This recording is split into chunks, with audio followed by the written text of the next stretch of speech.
Staniszewskis. So there was John and Leo. Yeah. And didn't they have a brother who had, like, he had a large brain? Is that right? That's what I hear. Yeah. Now, I'm not really sure about it, but that's what I heard. Yeah. I don't think he lived very long. I don't know. Yeah. They never talked about things like that. I never heard about it until my mother said it one time. Yeah. So why don't you tell the story about the pierogi that Grandma Staniszewski made? Grandma Staniszewski. Grandma had kuska luchima. Oh, okay. Well, when I'd go down to church during Lent, during that time, my grandmother didn't live too far from church. Grandma had kuska luchima, whatever you want to call her, and she would say, well, after you have Holy School, before you go back to church, come down to my house and I'll fix you your meal.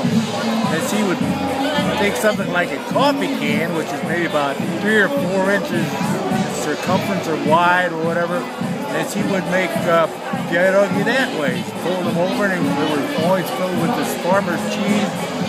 Brown them up real, boil them like it's supposed to, and brown them up and just slather them with powdered sugar. That's the best way I like to eat them. That's good, clean living.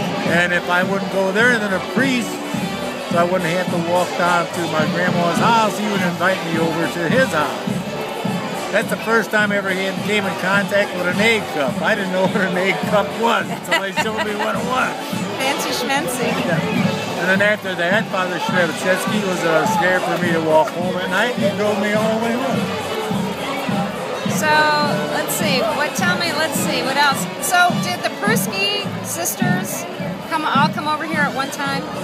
I really don't know. What I understand that some of the men would come over here first and earn some money, and then they'd bring some of the family over a little at a time. In fact, there's one brother, Pruski, that lived down here, not about University Street, maybe about 3 or 4 blocks north of the Polish Falcons, and he was a junk man. So there was a Pruski brother too? Yeah. Just one? And he was, I don't know how many, but this guy was hard of hearing. He'd drive around in St. Louis, hollering rags this, rags that, and he was kind of hard of hearing.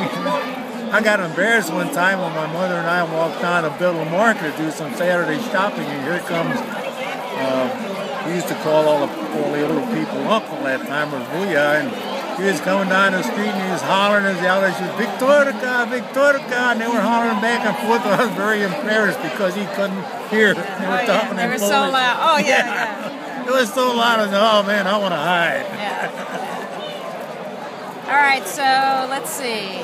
How about, tell me some stories about Cornella and Irena. Well, I don't remember too many stories, but they were always in church and they were very good people. And tell them about the hats. They always used to wear these, I don't know, what type of hat do they call them? Like a sombrero, really, Big brim, wide brim hat. Big wide brim hats. Every Sunday they come to church and they're dressed very nice. All of them look very nice. And they sing and all. They were very, Reggie was real quiet, and the other one, what was her name? Irena. Irena, she was mostly a talkative one like her mother, I believe. So we were talking about how I said that or I used to call her Aunt Cornella. We called her Aunt Cornella. I just call her Aunt Cornella. Right. That she and my dad would get into arguments about who spoke better Polish, and you said my dad spoke very good Polish. Well, I didn't hear Cornella that much, but John, your dad John spoke very well Polish. I don't know whether he learned it down at church or whether I think he learned it down at church because the priest down at the church were allowed to get married.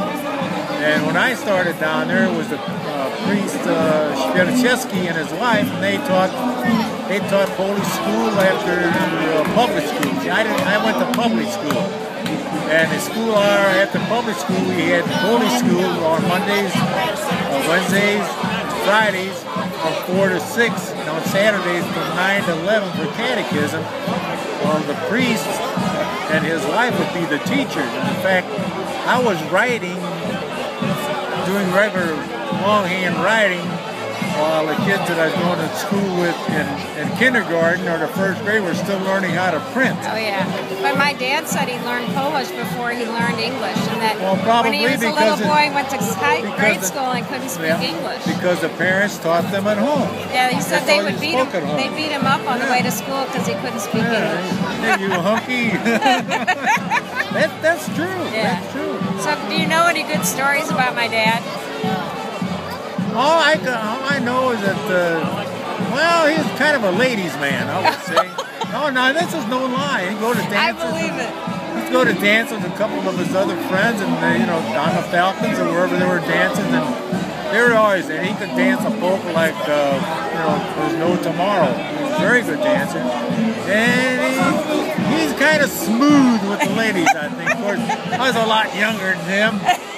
I might have learned a little bit from him. I don't know.